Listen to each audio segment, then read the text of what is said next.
ये लोग ठीक नहीं है, ये स्थान ठीक नहीं है, तुम इसको व्यवस्था अनुसार विवश होकर के, आपके पास कोई विकल्प नहीं था, इसलिए आप जी ने इस प्रोसेस को, मरने और जीने को, दुर्घटनाओं को और किसी प्रकार की प्राकृतिक आपदाओं को आपने स्वीकार कर लिया कि ऐसा यहाँ होता ही है, होता ही रहेगा। मर गए वो मर गए, हम ठीक हैं। परमात्मा ये बताते हैं कि वो मर गए जो किसी भी कारण से मृत्यु को प्राप्त हुए हैं,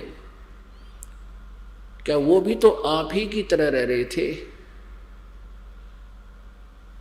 और वो मृत्यु को प्राप्त हो गए। आप अपने आप को कुशल मान रहे हो, आपने उनसे अलग कौन सा भिन्न, अलग से कौन सा और प्रोटेक्शन का जो तरीका अपना लिया है, आपने कौन सा साधन अपना लिया जिससे आप उस आपदाओं में नहीं आओगे जो पहले वाले आ चुके। यहां हमारे पास कोई उत्तर नहीं है, क्योंकि हम विवश हैं। परमात्मा हमें याद दिलाने आए थे, आते रहते हैं कि तुम सतलोक के रहने वाले हो, सतलोक में बुढ़ापा और मृत्यु नहीं होता, सदा युवा रहते हो, निरोग शरीर रहता है, स्वस्थ रहते हो, कोई बीमारी नहीं। वो उसको अनामय देश भी कहते। अनामय का अर्थ होता है रोग रहित। आमय माने बीमारी, अनामय माने बीमारी ना हो जिसमें, यानी स्वस्थ, अनामय। तो पुण्यात्मा, हम उस लोक में रहा करते, हम कभी वृद्ध नहीं होते थे, हम कभी मृत्यु को प्राप्त नहीं होते थे। और यहाँ हमारे ऊपर ये दोनों ही कहर टूटते हैं, हम वृद्ध भी होते हैं और मृत्यु भी होती है, जो हमें पसंद बिल्कुल नहीं। तो इसका विकल्प बताया परमात्मा ने कि तुम ये साधना करो, ये क्रियाएं प्रारंभ करो जो मैं तुम्हें बताने आया हूं। इसके करने से फिर आप सदा के लिए जरा और मरण से छूट जाओगे। जरा मीन बुढ़ापा, वृद्धावस्था, और मरण मीन मृत्यु। तुम जरा और मरण से छूटना चाहते हो तो जैसे मैं तत्व ज्ञान में बता रहा हूं ऐसे साधना कीजिए। गीता ज्ञान दाता ब्रह्म भी इसी बात का समर्थन कर रहा है। श्रीमद् भगवत गीता अध्याय नंबर 7 के श्लोक नंबर 29 में, 29 में गीता ज्ञान दाता अर्जुन के माध्यम से हम सभी को संदेश दे रहा है कि जो व्यक्ति जरा और मरण से छुटकारे के लिए प्रयत्न करते हैं, साधना करते हैं, वे उस ब्रह्म से यानी तत्व ब्रह्म से और पूरे अध्यात्म ज्ञान से और सभी प्रकार के कर्मों से परिचित हैं। मैं तो तुम्हें बता रहा हूं, गीता जी अध्याय नंबर 4 के श्लोक नंबर 34 में कहा कि अर्जुन, उस ज्ञान को जिसको परमात्मा स्वयं अपने मुख कमल से उच्चारण करके सुनाता है, इसलिए गीता जी अध्याय नंबर 4 के श्लोक नंबर 32 में उसको ब्रह्मणे मुखे कहा है। और इन अनुवादकर्ताओं ने अज्ञानतावश इसका अर्थ गलत कर दिया, ब्रह्मणे मुखे का अर्थ कर दिया वेद की वाणी। नहीं, ब्रह्म माने परमात्मा, और परमात्मा का अर्थ वेद करना अज्ञानता का सूचक है। जैसे राजा और एक राजा का विधान होता है, संविधान। जहां राजा का प्रसंग हो और वो प्रसंग को ना समझकर अनुवाद करता, राजा का अर्थ संविधान कर देता है कि संविधान की वाणी में अर्थ लिखना था, वहां राजा की वाणी में राजा का आदेश ना लिख करके संविधान की वाणी लिखता है, तो वो गलत कह रहा है। क्योंकि राजा का अर्थ संविधान नहीं होता, ब्रह्म का अर्थ प्रभु होता है, इसका अन्य अर्थ नहीं होता।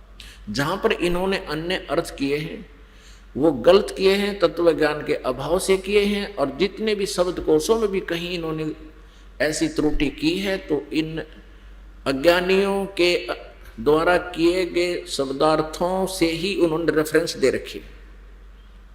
शब्द कोशों में भी लिखा है कि ऐसा अनुवाद उस गीता अध्याय इतने में किया हुआ, इसलिए मैं भी शब्द कोश में उसी के आधार से इसका अर्थ ऐसा कर रहा हूं। तो वो गलत कर दिया, शब्द कोश भी गलत बना दिए, शब्दार्थ गलत हो गए। तो यहां सच्चिदानंद घन ब्रह्म की वाणी में जो ज्ञान विस्तार से कहा गया सभी धार्मिक अनुष्ठानों यज्ञों के बारे में, वो तत्व ज्ञान है। श्रीमद् भगवद गीता अध्याय नंबर 4 के श्लोक नंबर 34 में कहा कि उस तत्व ज्ञान को तू तत्वदर्शी संतों के पास जाकर समझ, उनको दंडवत प्रणाम करने से, कपट छोड़कर नम्रता पूर्वक प्रसन्न करने से वह तत्वदर्शी संत आपको तुझे परमात्म तत्व की जानकारी देंगे। वह तत्वदर्शी संत तुझे उस परमात्म तत्व की, परम अक्षर ब्रह्म की जानकारी देंगे। उनसे सुन, उनसे पूछो। इससे एक बात तो ये स्पष्ट हो गई कि गीता ज्ञानदाता उस परमात्म तत्व से परिचित नहीं है। उसने ऑप्शन छोड़ दिया, उसने कह दिया है कि उस तत्वदर्शी संत बताएंगे।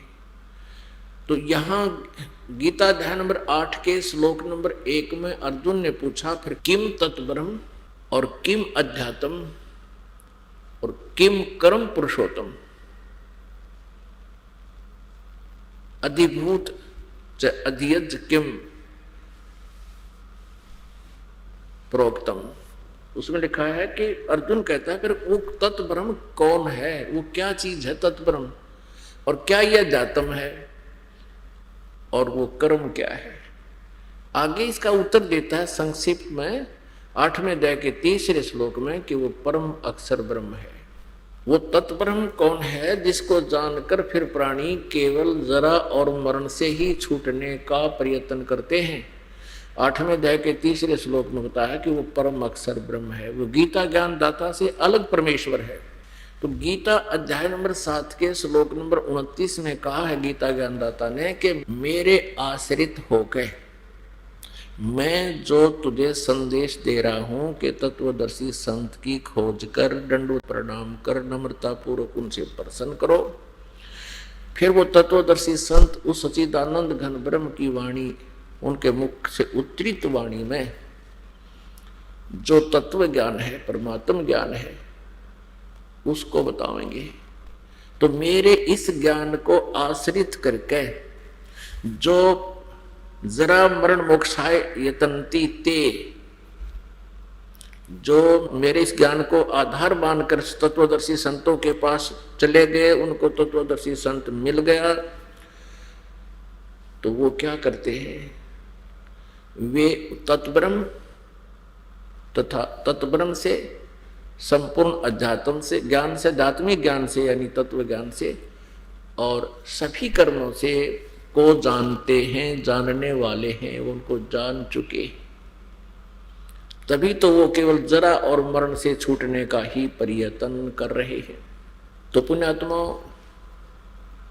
परमेश्वर ने आकर हमें ज्ञान दिया है, हमें बताया है कि तुम यहां पाप इकट्ठा करके काल के जाल में फंसे रहते हो, तुम्हें शुभ कर्मों की जानकारी नहीं है, सत साधना से आप परिचित नहीं हो,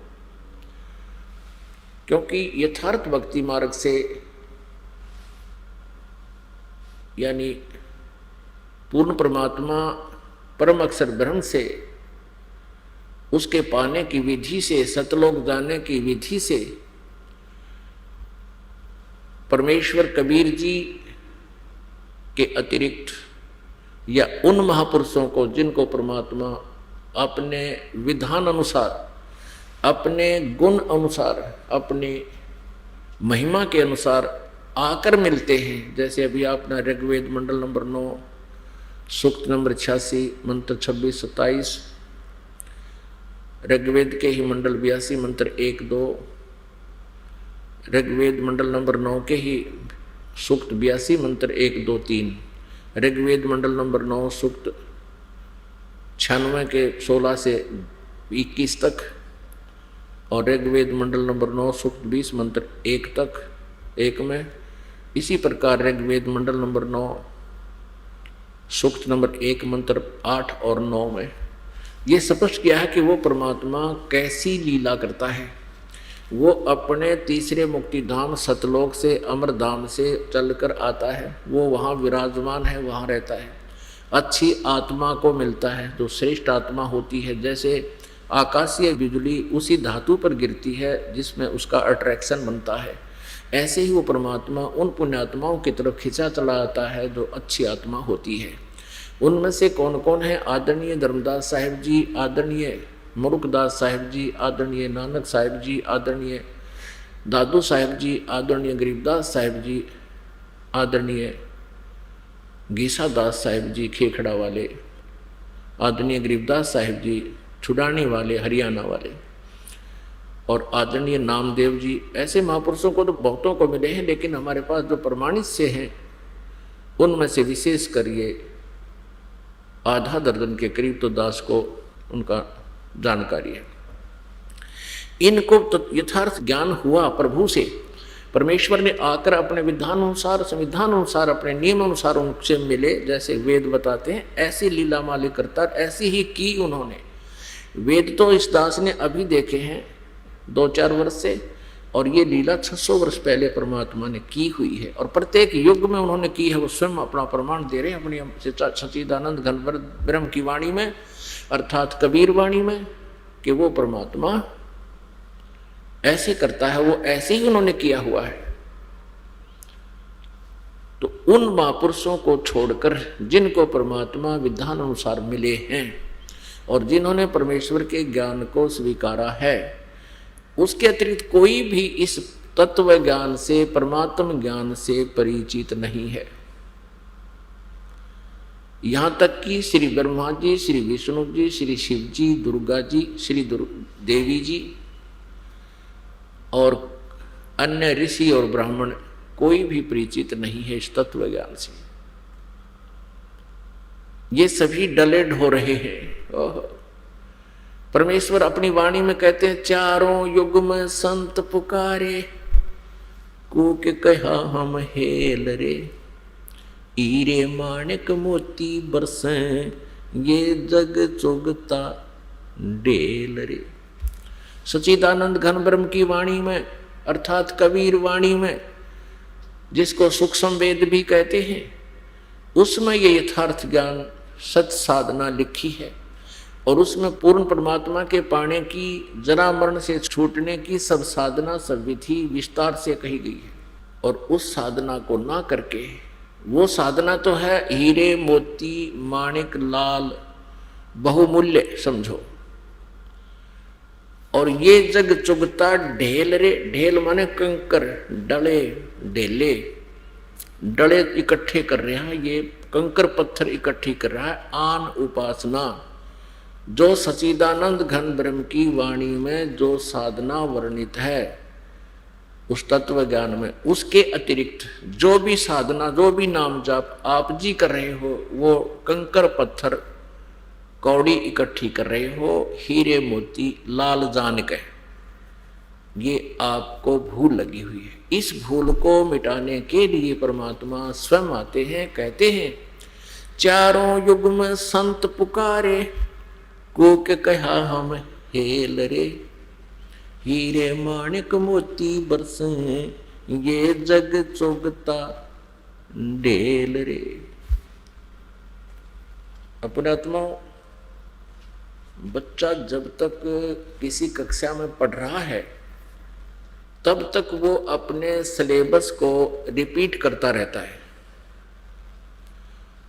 उस सिलेबस से उसका पीछा तभी छूटता है जब वो सक्सेस हो जाता है, सफल हो जाता है, उत्तीर्ण हो जाता है। आप जी अभी शिक्षा में हो, आप अभी पढ़ रहे हो, आपका एग्जाम, आपकी परीक्षा होगी कब? जब आपकी मृत्यु होगी। जब तक आपका शरीर नहीं छूटता तब तक आप विद्यार्थी हैं, और विद्यार्थी का कर्तव्य बनता है कि उस सिलेबस को बार बार आवर्ती करता रहे, रिपीटेशन करता रहे, उसको सुनता और पढ़ता रहे। तो फिर परीक्षा में वो बालक, वो विद्यार्थी आसानी से सफल हो जाता है। जब आप यहाँ से संसार छोड़कर चलोगे तब आपकी परीक्षा प्रारंभ होगी, और उस समय आपने जैसा भी अपने जीवन में ज्ञान सुना है, भक्ति की है, जैसी भी आपकी वृत्ति मन की स्वभाव रहा है, वो सूक्ष्म शरीर में ऐसा ही क्रियाएं आप करोगे। जैसे आप स्वप्न में, जैसे जिसकी दिनचर्या जैसी होती है, तो स्वप्न में भी वो ऐसे ही बोलता है, ऐसे ही बिरड़ाता है। एक समय हमारा दादाजी के भाई का पुत्र, यानी हमारा चाचा लगता था, वो खेतों में बाजरे का रखवाला रहता था। पहले चिड़ियाएं बहुत सताया करती थी, और उसके ऊपर एक मंच बनाकर लकड़ का, उसको डामचा कहा करते, जौंडा, उस पे खड़ा होकर के चिड़ियाओं को हलकारा करता था, उनको डराया करता था, आवाज लगाता था, हुर्र, और ऐसे उसमें गिलोल से गोफिया होता है वो मारा करता था, फटकाया करता था से, जिससे वो भाग जाती थी। सारा दिन ऐसे करता था, और वो सादा सा आदमी था। ऐसे ही एक दिन हम ऊपर पढ़ रहे थे, यही सितंबर का महीना था, रात्रि का समय था। वो आके ऊपर छत पर सो गया। हम चौबारे के आगे बाहर दीपक जलाकर पढ़ रहे थे। 12-1 बजे तक हम जागते रहे, पढ़ते रहे। तो एकदम उसने ऐसा जोर से करा, हुर्र, हम एकदम डर गए, कूद कर पड़े। क्या हो गया चाचा को? हमने उसको उठाया, हमने कहा क्या हो गया काका, तेरा क्या हो गया? वो ऐसे ऐसे कहने लगा, भाई मैंने ऐसे सोचा, मैं खेतों में खड़ा हूं और चिड़िया बाजरे को खा रही है, मैंने जोर से आवाज लगाई उनको डराने धमकाने के लिए, इसलिए मैंने सपना आ रहा था। तो पुण्यात्माओं, जैसी रिहर्सल दिन में होती है वैसी ही रात्रि में स्वप्न में भी वैसा ही उसकी वृत्ति बनी रहती है, ऐसे ही वो बिरड़ाता है। तो ऐसे ही जैसे कोई रेढ़ी लगा रखी है, केले बेच रहा, ले 2 के 5, 2 के 5, 20 के 10, 20 के 10, तो वो सपने में भी नहीं बोलेगा ले 20 के 10, 20 के 10, क्योंकि उसका अभ्यास बन गया। तो ऐसे आप जी ने अब अभ्यास बनाओगे, जैसा यहां गप्पे मारोगे तो सपने में भी वो गप्पे याद आएंगे। जब आपका यह शरीर छूट जाएगा, सूक्ष्म शरीर में आप रहोगे, तो वहां आपकी परीक्षाएं प्रारंभ होंगी। आपने जैसे जीवन काल में जैसा भी संग्रह संचन किया है, कोई बकवाद घड़ी है या मालिक को याद किया है, जैसी भी आपकी विनम्रता या अभिमान, जैसा भी आपने संग्रह करके गए हो, तो वहां आप वैसा ही, वही परीक्षा में आप लिखोगे, यानी वही आपका वैसा ही व्यवहार विचार होगा। तो परमात्मा कहते हैं, मौला बैठा मोर्चे और देखे जन की भेड़, 12 कोट यम किंकर जहां एक नाम की खेड़। अब जैसे आप जी को स्वप्न आ जाता है या आपकी मृत्यु हो जाती है, तो आपको ऐसा लगेगा जैसे स्वप्न हो गया। तो परमात्मा कहते हैं कि जो मेरा भक्त है, उपासक है, नाम ठीक जप रहा है, साधना ठीक कर रहा है, उसकी परीक्षा लेता है भगवान। कैसे लेता? कि मालिक मौला बैठा मोर्चे अपने निज स्थान से देख रहा है, और देखे जन की भेड़, मानी उसका गेम देख रहा है, मैच देखता है, उसकी भिड़ंत देखता है, उसका जो है लड़ाई देखता है कि वो कैसे लड़ता है काल के दूतों के साथ। जैसे काल के दूत आते हैं साधक के पास, स्वप्न सा बन जाता है, एकदम उसको वो अचेत हो जाता है जब वो लेने आते हैं, और वो गलती से आ भी गए आपके पास, तो प्रभु ये देखते हैं कि वे कौन सा हथियार प्रयोग करेगा इनको भगाने का। अब जिन्होंने सत्साधना की हुई है और ये ज्ञान आधार है कि ऐसी आपत्ति में आपने परमात्मा को याद करना चाहिए। यदि आप वहां कहते हैं हाय री मां मर गया, मैंने बचाइयो बचाइयो, तो मां तो वहां आपको बचा नहीं पाएगी, ना पिताजी बचा पाओगे, ना कोई भाई, ना राजा है तो कोई सेना भी नहीं बचा पाएगी वहां पर आपको। तो ये तो होगा आपका फेल हो जाना। यदि आपने किसी से पुकार दिया मुझे बचाइयो, आइयो, हे भाई आइए, हे पिताजी मर गया, हे माँ मर गया, खा लिया, मैं मार दिया, तो आप फेल हो गए। और पास होने के लिए क्या बताया है कि एक सतनाम के सुमरण कर दो, श्वास उश्वास का एकदम सिमरण शुरू हो जाना चाहिए ऐसी आपत्ति में। और किसका होगा? जिसने दिन में हुर हुर कर रखी होगी तो रात में भी हुर हुर करेगा। तो जिसने दिन में यानी अपने जीवन काल में जैसे भी परमात्मा को याद किया हुआ है, उस सूक्ष्म शरीर में भी उसको वही याद आवेगा और वही प्रैक्टिस बनेगी। तो यहां गरीबदास साहब जी कहते हैं कि प्रभु परमेश्वर कबीर देव जी आप जी की परीक्षा लेने के लिए कई बार सौपन भी ऐसा बना देता है। तो ऐसी आपत्ति में हमने परमात्मा के उस सतनाम का सिमरण प्रारंभ कर देना चाहिए। जिसके पास प्रथम मंत्र है और द्वितीय नहीं मिला है सतनाम, तो प्रथम मंत्र का भी जाप आप शुरू कर दीजिए। उसी समय यम के दूत किसी भी प्रकार की जो आपके ऊपर आपत्ति काल डालना चाहेगा वो नहीं डाल पाएगा, आप सुरक्षित रहोगे। तो ये आपका पास होना होगा। मौला बैठा मोर्चे और देखे अपने जन की भेंट, भेंट माने लड़ाई, उसकी तरीका देखता है, ये कौन सा फार्मूला अपना होगा। फिर उसका बता भी रहे हैं कि 12 करोड़ यम के दूत आ जाएं। 12 करोड़ हैं काल के दूत। कहते हैं सारे के सारे भी खड़े हों सामने तेरे आके, एक नाम की खैड़, खैड़ बोले ना टक्कर मारा कर, ये पशु जैसे भिड़ते हैं। और कहते हैं एक वह खैड़ है जैसे दो सांड गुड़ते हैं, भिड़ते हैं, दो भैंसे भिड़ते हैं, तो एक दूसरे का वह जो ऐसे सिर बढ़ाते हैं उसको खैड़ बोलते हैं कि उसने उसका खैड़ मारी। ये अपनी मदर लैंग्वेज हमारी हरियाणा की देसी। तो कहने का भाव परमात्मा का है कि वो एक नाम की खैड़, सतनाम एक सिमरण कर दिया, हुआ खैड़ मार दी आपने, टक्कर मार दी 12 करोड़ के, और 12 के 12 करोड़ चक्कर काटते जाएंगे न, आपसे 100 फुट दूर जाके खड़े हो जाएंगे। इसमें इतनी शक्ति बताई है, यथार्थ है ये बात। तो पुण्यात्मा, आप जी ने ये सिलेबस जो दास बता रहा है, ये ज्ञान, आप विद्यार्थी हैं, ये दास आध्यात्मिक गुरु है, अध्यापक है, जिसको अंग्रेजी में स्पिरिचुअल टीचर बोलते हैं। आप विद्यार्थी हैं और आप जी का ये जो स्टडी पीरियड है आपके अंतिम श्वास तक है। राम नाम रटते रहो, राम नाम रटते रहो, जब तक घट में प्राण, कब हो तो दीन दयाल के भनक पड़ेगी कान। अंतिम सांस तक है। ये तो सूक्ष्म वेद में थी ये वाणी है।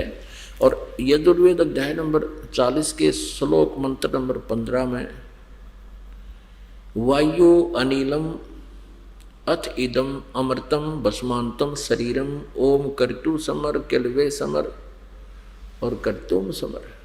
ओम नाम का जाप वायु अनिलम यानी श्वास उश्वास के साथ, जब तक तेरे शरीर का अंत ना हो भस्मांतम शरीरम, तब तक ओम कर्तु समर किलवे समर कर्तुम समर। ओम नाम का जाप, क्योंकि वेदों में ब्रह्म तक की साधना का ही स्पष्ट वर्णन है और परम अक्षर ब्रह्म की साधना के लिए ऑप्शन है यजुर्वेद